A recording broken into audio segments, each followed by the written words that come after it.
to another marketing strategy session. I'm your host, Mr. Marketology, and today I have Lauren Salon with me, and she's going to talk about PR, visibility, influencer marketing, getting noticed. I don't know how many other ways I can say it, but it's important. Lauren, thanks for coming on the call. Thank you so much for having me. I'm excited to dive into all the things. And yeah, I run a PR agency and work with a lot of entrepreneurs to help them really stand out as the expert that they are, to assert their credibility, elevate their authority, and get more visibility. Cool. And here's the thing. When I found you, you're in a competitive space for some of your clients. I mean, yes. When you're talking health, fitness, beauty, those are competitive spaces. Yeah. How do you cut through all that clutter? I mean, it's saturated. So we specialize in working with entrepreneurs and personal brands, and a lot of whom are in the business and entrepreneurship space. So business coaches, speakers, that sort of thing. But then also, fitness experts, people in the lifestyle space. So kind of that whole world, and how we cut through the clutter. I mean, doing a lot of what we do for our clients and teach our clients what to do. So that's showing up and getting visible ourselves. So whether it's doing a podcast interview or guest coaching, that's being active on social media, hosting trainings, like going on Clubhouse, like I was right before this convo. So so getting seen more ourselves, and then not being afraid to say what we do and what we're great at, and share that expertise with the world. Because if people don't know what it is that you do, they're not going to be able to hire you, right? So like owning our authority and what we're really good at, and then sharing that as much as possible is one of the things. And then making sure too that, one of the things that I like to teach my clients and the students who are in my PR Accelerator program is, I truly believe that the more you are in the world, like the more yourself you are when you show up, whether it's on social media, in your business, you name it, that the more successful you're going to be. You're going to attract those clients who are like, oh my gosh, that's my kind of person, right? Okay. And so that like unique flavor of just being yourself, I think is a differentiator as well. But like practicing what we preach, like owning our expertise and showing up and sharing that message with a lot of people. Wow. So the being yourself, I mean, that is harder than it sounds. Yep. I mean, being authentic in a social media world where everybody is showing their best life in a sense. And sometimes it's not even their real life, but everybody's in the Lamborghinis and everybody is making all these major moves and so forth. How do you get people when they're in your PR Accelerator training, how do you get them to peel back all of the superficial layers and reveal their true self? Oh my God, it's such a good question, because easier said than done. And it sounds so easy. Oh, just be yourself, just be you, right? Don't care what other people think. Like, well, that one probably is a lot harder for a lot of people, but it's a lot harder than it sounds most of the time. And it can be really scary too, because we're afraid of judgment, and because people get very, emboldened in the comments to be like, oh, well, a lot of people say things in comments, if you will, like on social media, that you would never say to somebody in real life if you were saying it to their face. Absolutely not. And so there's for sure fear around showing up super authentically, and whether that's judgment or like haters, trolls, that sort of thing, or even if it's not wanting to like alienate potential clients. If you're like, oh, well, if I talk about this, like, I don't want people who might, who would want to hire me, but then they hear me say this or act like this, or if I'm being silly or something, or talking about how I had a bad day, I don't want them to see that as a negative about me and then not want to hire me.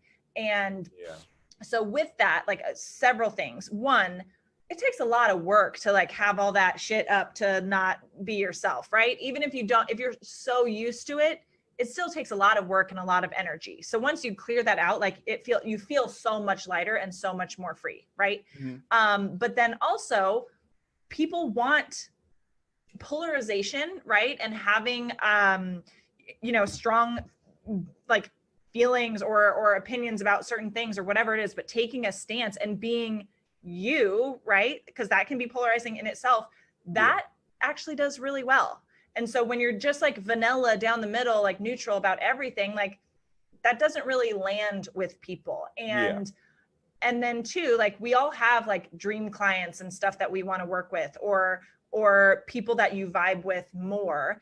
And so you want to like show people either like, hey, I'm like your flavor, if you will, or you want to show them the door, right? And so deciding on those things that are like, hey, well, this is really important to me and this is like part of who I am, so I'm gonna like put that out there, and if people don't like it, whatever, because then they're not my person to work with, you know?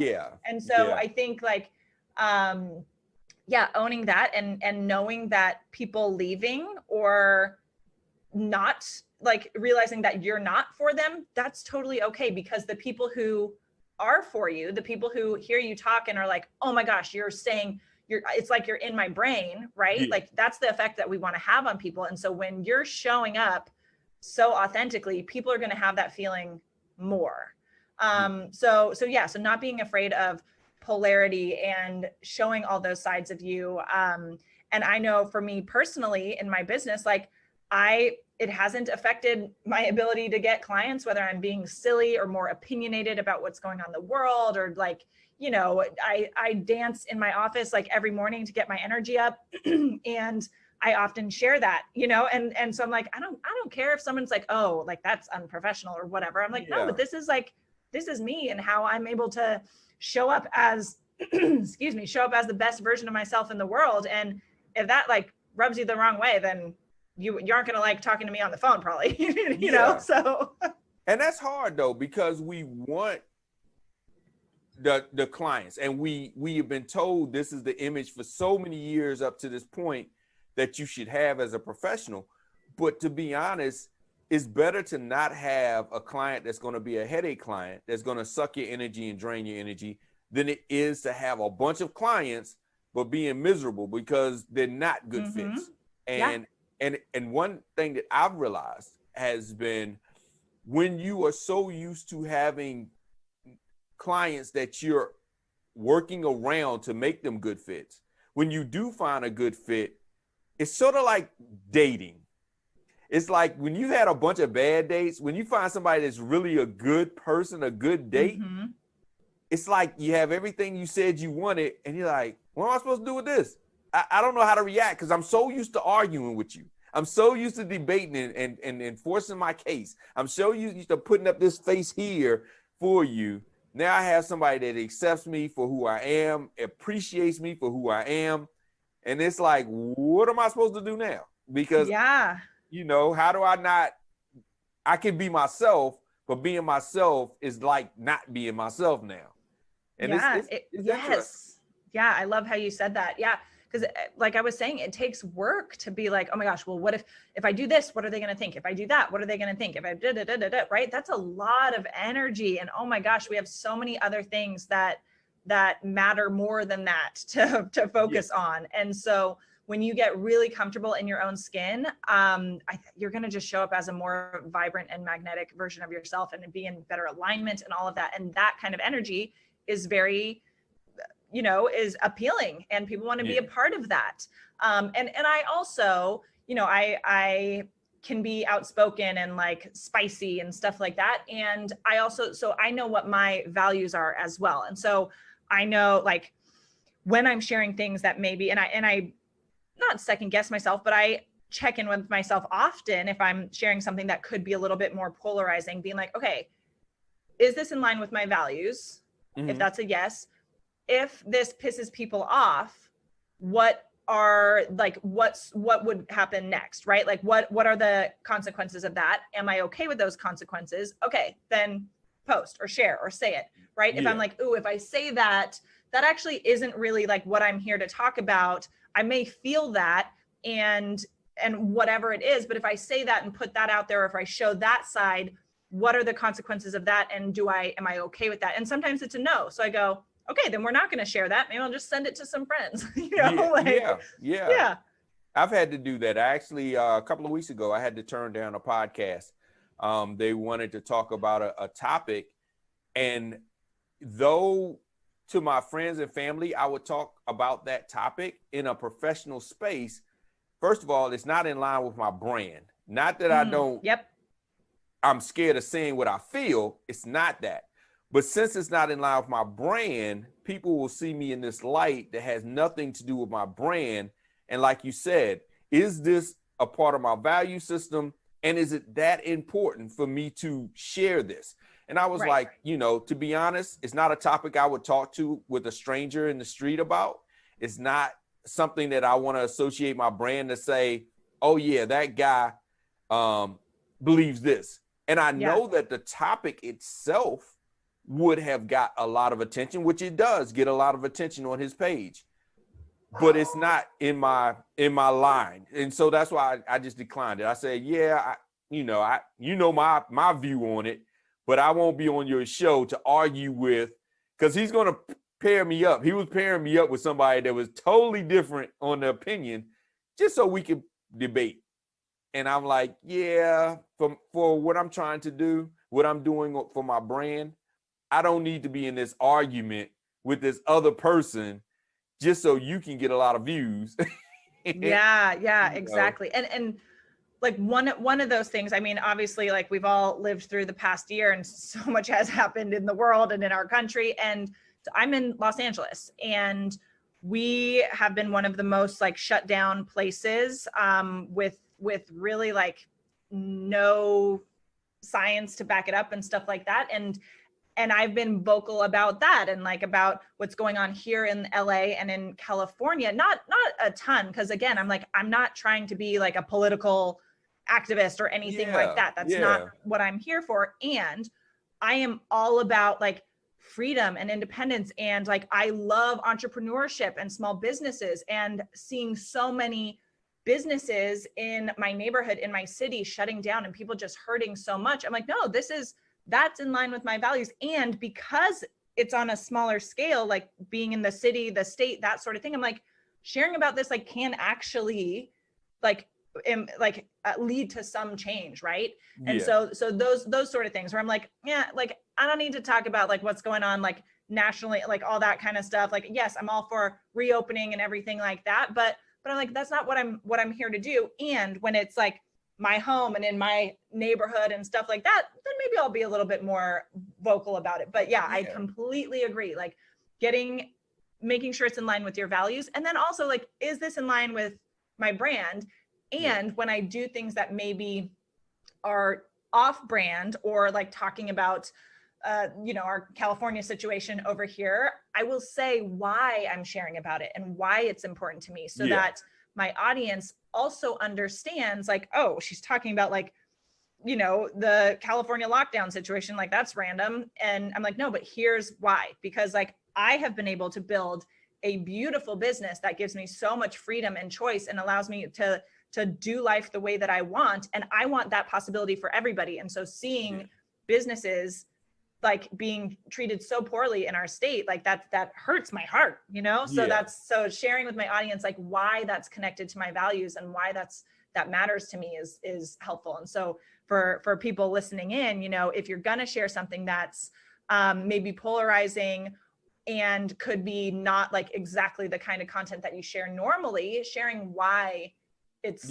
matters to you and how that lines up with your values. Yeah, definitely putting it into context is important, because it's, especially with today's media, it's so easy to all of a sudden get speeded into a different type of brand by accident.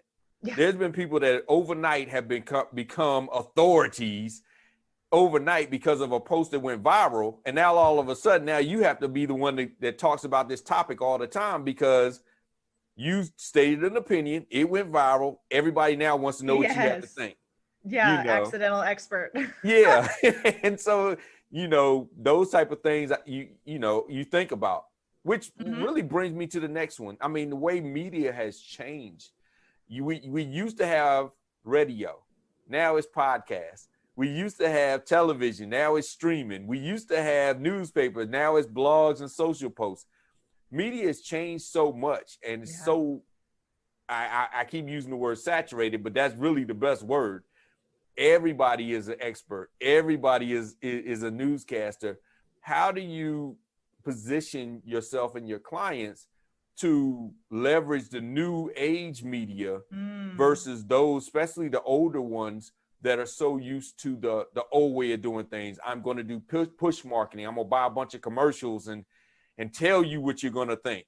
You know, how do you get them past that transition? Because you work with some big name companies, $1 million companies, and entrepreneurs, and it's totally different from a giant Fortune-sized company to an entrepreneur when it comes to that type of process. Yeah, absolutely. So a little bit about my journey up until now in my career. So I've worked in advertising, graphic design, marketing, PR for the bulk of my career, and started my own agency about 7 years ago. And the last PR agency I was at we specialized in crisis communications for the healthcare industry. So specifically for the hospital industry, and worked with some of the biggest hospitals and healthcare systems in the country, like major name brand, like Cleveland Clinic, like those kinds of hospitals that like everyone knows of. And it's a very different marketing and PR approach when you're working with hospitals and healthcare systems, as opposed to working with like individual entrepreneur, like name brand entrepreneurs. And so a lot of what we do now, and when it comes to oversaturation, I'm going to talk about this just real quick. So things felt very, if we think a year ago, right? We're at the 1 year anniversary kind of the shutdown and everything. And so a year ago, everyone started flooding online to either like ramp up their online presence or be like, oh crap, now I need to start an online business because everything's moving online. So we saw such a shift into the online space, like very like mad rush to get online and to show up online all the time. And so around this time, like March, April, people are going live on Instagram, on Facebook, nonstop every single day, giving away so much free value. And so it felt very much for a lot of people like, one, oh my goodness, like this is so oversaturated. How am I even going to stand out? And then you're having celebrities and like major influencers going live all the time. You're like, how am I going to get seen past them? Like what is going on? And so yes, more people came online in 2020. More people are continuing to come online in 2021. And so you absolutely need to have a online component to your business, and you need to be able to cut through the noise and stand out for sure. And one of the reassuring things about all of this is that a ton more people came online to consume and to purchase as well, right? So the floodgates opened from both sides, because one, you've got people, whether they're staying home on unemployment or whatever, or they still have their full salary and they're working a fraction of the hours. Because I know a lot of people in that situation too are like, oh, well, now I work from home and I work 3 hours a day and they still pay me just as much. So they're dicking around on social media as well, a lot more. So you've got a lot of people, yes, who are showing up to sell their thing online, but you've also got a lot of people who are showing up to buy all the things online or to consume the information, the entertainment, whatever it is. So that's what I like to remind people a lot with the oversaturation thing is like, yeah, and we have a lot more who are watching too. And how to stand out. Again, like with our clients, we do a mix of kind of more traditional media. So like online publications, whether that's like Forbes, Wall Street Journal, USA Today, like that kind of stuff. And then we mix in podcasts as well. And we do a lot of guest coaching for clients that would make sense for, because we have a lot of like business coaches, speakers, that sort of thing. So we'll get them in groups where they can do like a guest training or something. Oh, cool. So a mix of online publications, more traditional media, podcast interviews, guest coach, like guest expert speaking stuff. And then we also do like social media collaboration. So we'll set up like an IG live with a client and another big influencer or prominent leader in the industry, so they can have a conversation live together, which is great for visibility and engagement as well. So we do a mix of kind of traditional and like more new media. And the way that we help our clients stand out is we are like part of my job, and what my team and I are really good at is being able to package up our clients' mission and vision and expertise, and in a way that is really relevant and lands for other people. So seeing what their vision and mission is, packaging up in a way that is going to resonate with others, and not just like anybody, but resonate with their ideal clients and the people that they're here to help. So we help them package that up and get that out into the world. And then one of the key things when it comes to PR is making whatever it is that you're doing timely and relevant for what's going on in the world. So we recently had a client featured in Wall Street Journal, and that story went insanely viral and got picked up by tons and tons of other media outlets. And the story was about how so this client, she built an online business up to, multi-million dollars in about 2 years, which is incredible in itself. But the story that went viral was about her and her husband ending their lease in their like luxury Manhattan apartment and buying an RV and hitting the road and running their entire business and life out of a freaking 40-foot RV. And that went crazy viral because yes, we were able to talk about her business and how amazing all that is. And she's had, some new client inquiries come in from that. But the piece that got the story and made this go crazy online is because it's like that RV life. And so many people over the past year have done that. Like I can count on 2 hands, like the number of friends who have like either sold their homes, cut their leases, and bought RVs and are just like traveling the world that way. So this has been a really like a hot thing over the past year, and something so many people are interested in and curious about. And so that story took off. And so knowing how to make something relevant for the world and is really important. It's interesting you say that, because I was actually on an interview with a guy that's exactly what him and his family did. They travel the world in their RV. He does his podcast. Shout out to the heroes out there. He knows who I'm talking about. And it was amazing because I was like, so you mean to tell me you basically live in your RV and you travel around the country and you just park, do a podcast, see the sights, go to the next spot? He's like, yeah. I was like, what a life. Yeah. I mean, I'm like, I'm missing out. I'm missing out on everything. Yeah. And there are definitely like, there's highs and lows with that, because you're then like in a 40-foot bus with your partner nonstop, running a business together, and like definitely dealing with Wi-Fi issues and stuff like that. And when you run a completely online business, that can create some stress. So there are highs and lows with it. But yeah, so many people are like, I want to know like like peel back the curtain and tell us about what it's like moving your entire life into an RV, life and business. And so being able to not just pull out the magic, like what is your client's magic, and share that, but like, what's your client's magic and why does it matter right now? And why should people care about this for the world that we're living in currently? Okay. Now with PR, back in the day, it was a who you know thing. I mean, you get a PR company. It wasn't really about them doing press releases. It was, do they know the sources to get your story told? Is it still that, especially with influencer marketing in the mix? Is it still a who you know game, or is it more of, even if you are cold and you don't know anybody, you can get in front of them in a way that they can pick up your story? It's still very relationship based. Absolutely. Because PR, one of the reasons I love PR is because it creates a lot of leverage. So PR is really powerful because you are involving a third party. So third party credibility, third party authority. So like right now, for example, your audience probably has never met me. I mean, who knows who's in your audience? Maybe some of them know me already, but your audience trusts you, right? Like you've built a relationship with everybody listening and tuning in. They trust you, and they know that you're going to bring on guests to have interesting, valuable, insightful conversations with, and that they're going to learn something or be inspired or whatever it is. And so they trust that you're going to bring guests on that are worth their time.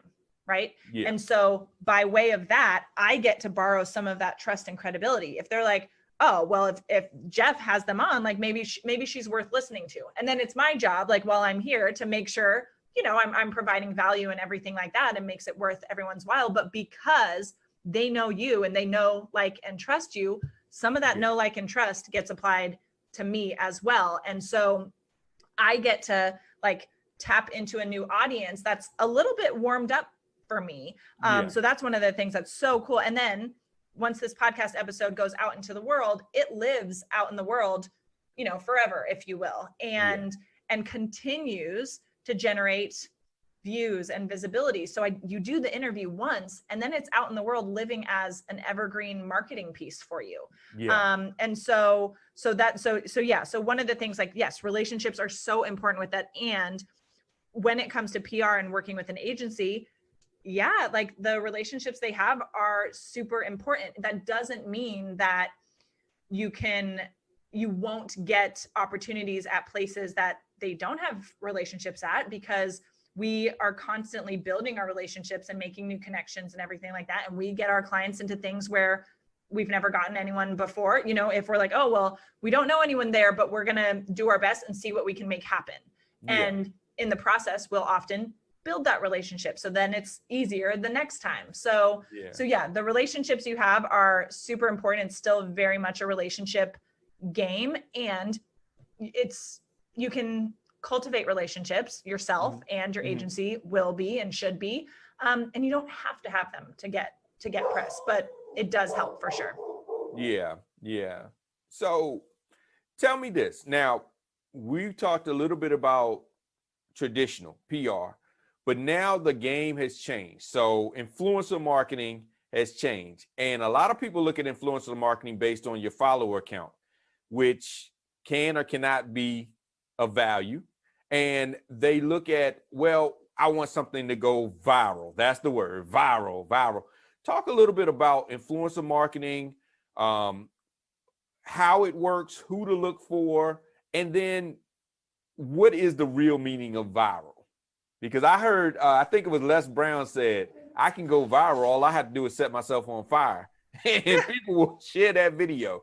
So talk a little bit about influencer marketing, because it's really hot right now. Yeah. So influencer marketing is basically you partner with an influencer or many influencers and get them to, either you can create like a video together or a post together and both share it, tags, that sort of thing. Or most common is you either pay them or gift them product that they then talk about on their social media platform and tag you. So again, we've got that third party credibility, the influencer telling their audience who they've already built trust with, hey guys, this product, this person, this thing, whatever it is, like, y'all should check it out, because like, this is cool. And because their audience trusts them, you hopefully will get sales off of that thing or more visibility, whatever it is. And so you can work with influencers like nano influencers, which are your smaller influencers, all the way up to like mega celebrity status influencers with millions of followers. And so my team and I, we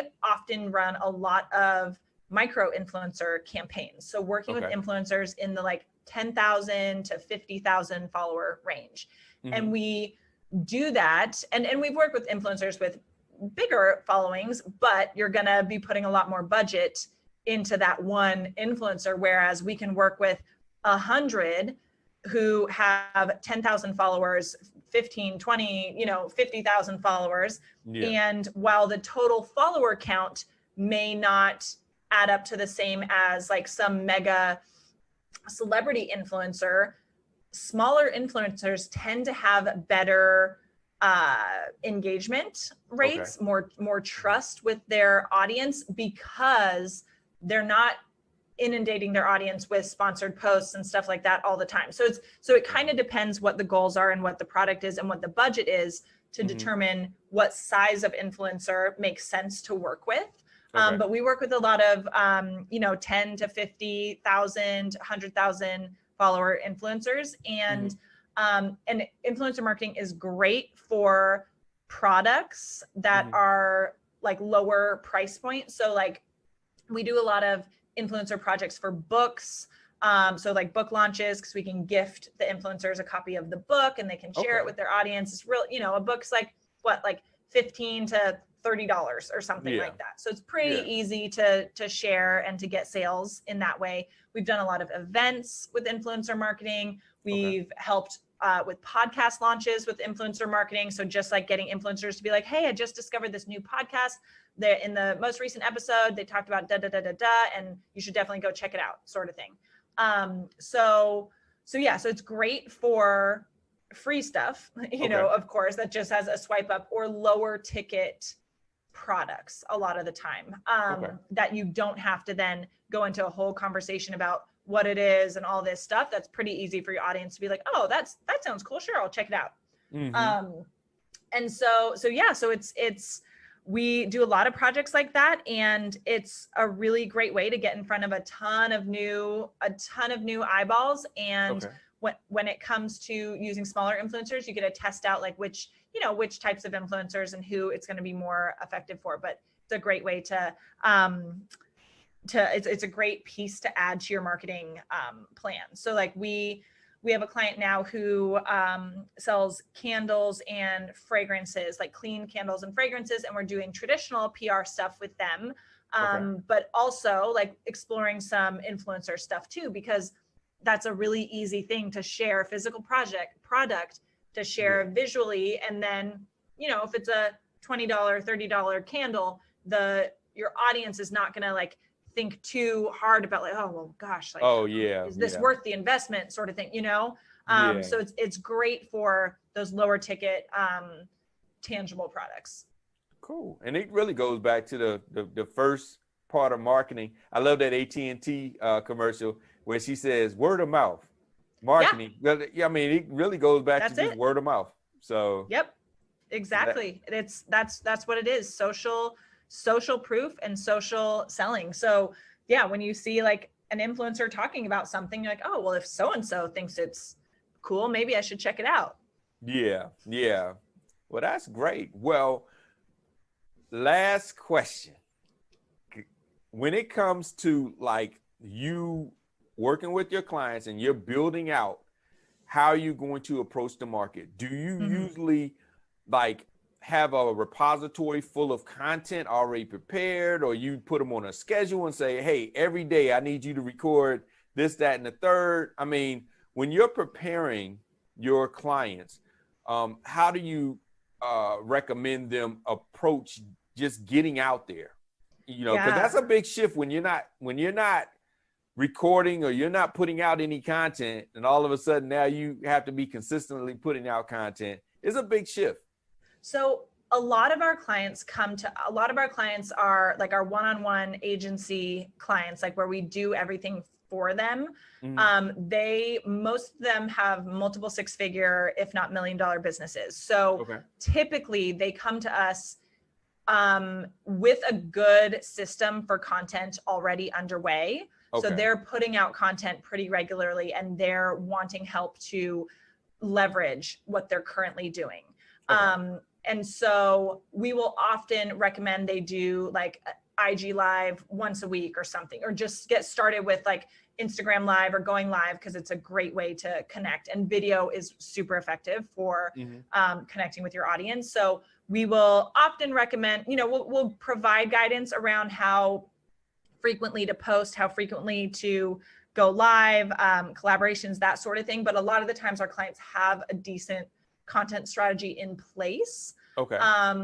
So really it might just be a few tweaks that we are suggesting, and most of our job and what we're doing comes in from presenting them with new opportunities that they get to respond to, whether that's showing up for an interview, submitting questions for an online article, that kind of stuff. With my clients in the PR Accelerator, so my PR Accelerator program is, I created it because I was getting so many entrepreneurs, like peers, who were like, hey, I know I need more PR. I want to hire you and I don't necessarily have the budget to do that right now, but I also don't want to learn how to do it all myself, like that sort of thing. So I created the PR Accelerator program, which is a hybrid coaching program, expert networking type program, and PR agency hybrid mashup situation. So everybody in the PR Accelerator learns how to do their own PR themselves effectively and efficiently. And then we bring in media experts. Like last week, we had the CEO of an online, the CEO and founder of an online magazine that's a top publication come in and share best practices when it comes to pitching, and all of our members got to throw their story angles out and get his direct feedback on them. So we give everyone the opportunity to network with media experts who could legitimately feature them in podcasts, media outlets, that sort of thing, so they can practice their pitches. And then my team and I step in and do some of the pitching for them, so everyone gets to experience what it's like to work with an agency, if they're not quite at that level yet. And so for people who are a great fit for the PR accelerator, sometimes they don't have that content strategy in place and they're not showing up as consistently. So things that I recommend is, a lot of my business is run through Instagram, as is most of my clients, but I recommend, like, whatever your main social media platform is, whether that's Instagram, Facebook, TikTok, even, posting on your main feed at least once a day. And if you're not getting to that, it's okay. Don't beat yourself up, but best practices once a day, going in your stories, showing up on stories daily. Absolutely. And then going live. Every single social media platform at this time, like, pretty much has a live component, including TikTok and stuff. So going live is a great way to get in front of new audiences. And so figuring out a strategy and a schedule that works for you and isn't going to be overwhelming.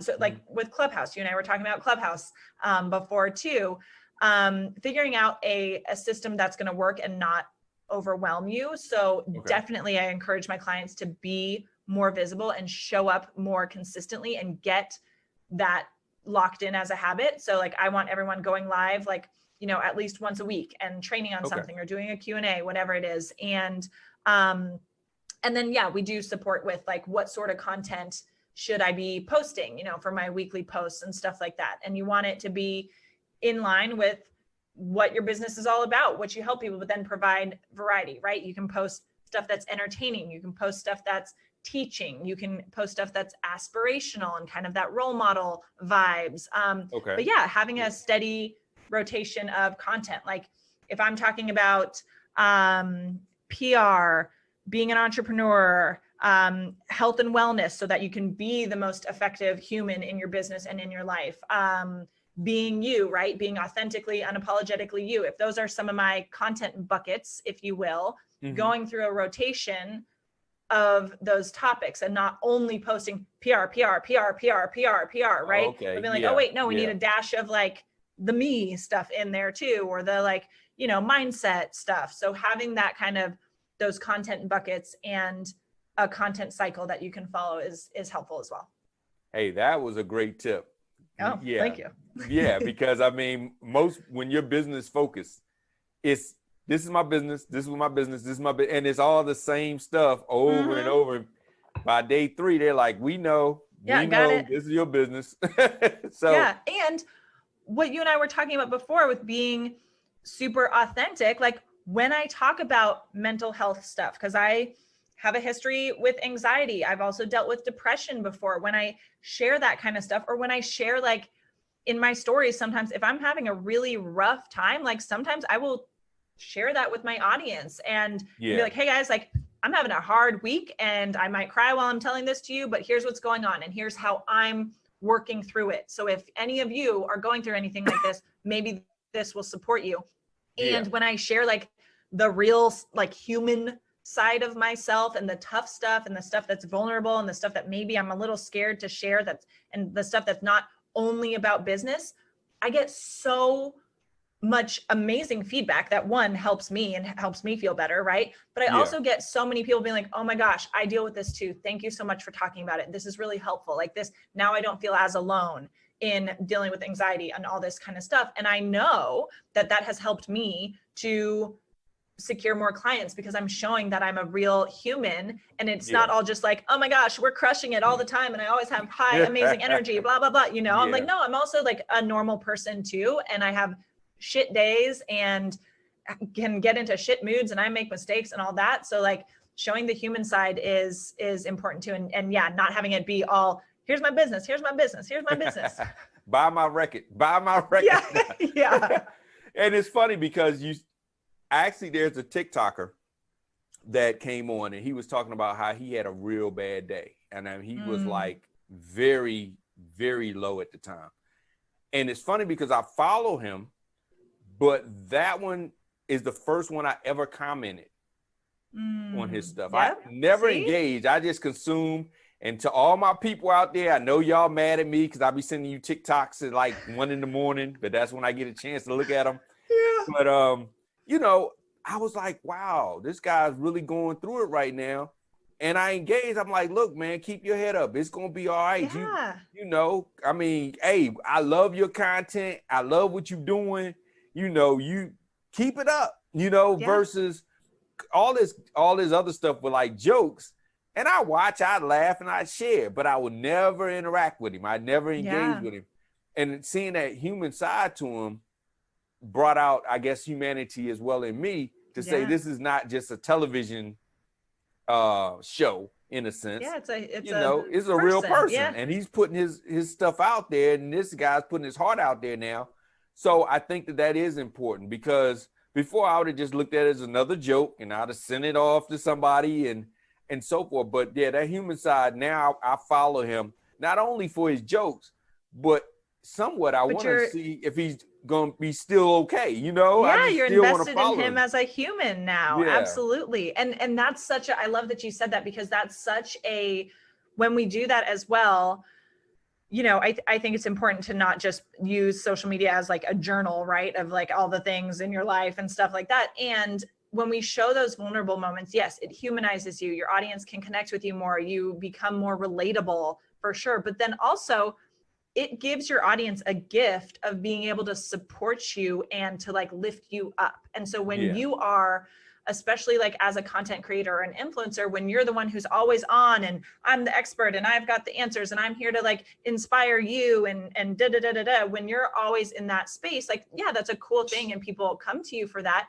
But it's also a really special thing to be able to give your community the opportunity to lift you up too. And then they get, and not to use that strategically, but they get even more invested in you, because they're like, hey, oh wait, this person that I look up to and I admire and I look to for inspiration or education, whatever it is, like they need some lifting up. Okay, like let me step in and help lift them up. And it's a really empowering thing for everybody. So I love that.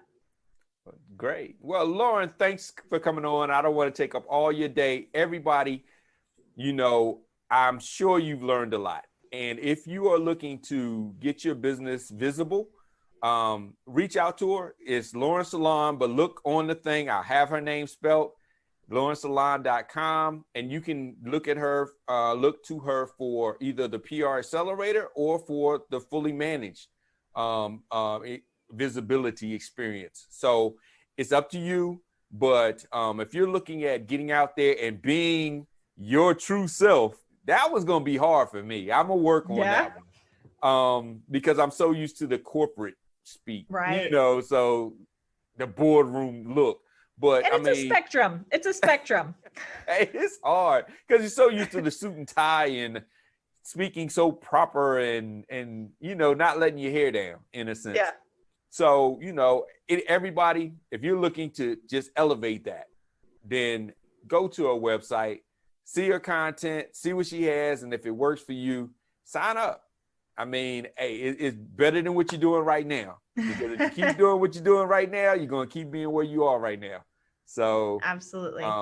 Thank you once again for sharing so much. It's been a lot of great information. And like I said, I learned a lot myself. So thank you. Yeah, this was super fun. I appreciate you having me on and sharing me with your community.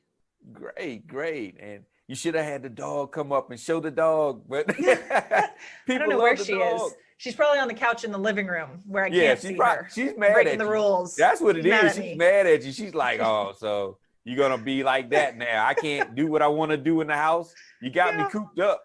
I know, because it rained all night. It's the sun's coming out now, but yeah, when it's raining, I don't want to go out on walk. Well, hey, I do understand, and luckily it's been nice so far. I hope it stays nice this week, but Yeah. You And know, I'll take where are one of them you quizzes. out in the I'm world? in Atlanta. Oh, cool. I went to Atlanta for the first time November, Oh, I okay. think, or just yeah. Yeah, Yeah. loved it. I loved it. One of my best friends moved out there and I went out to like look at Cool. apartments with her and stuff like that. I loved it. Oh yeah, it's nice area, nice area. Yeah. Well, next time you come out, you should let me know. We can catch Definitely. lunch. I mean, yeah, she's one of my best friends. So I plan to visit her more and stuff. So for sure. Yeah. Absolutely. Now I try to get out to Cali. I mean, if they ever let us leave the state, Right. it's so hard getting around nowadays. And y'all have had so many, you know, like you said before, so many things going on. It's so dumb over it's here. amazing. It's amazing.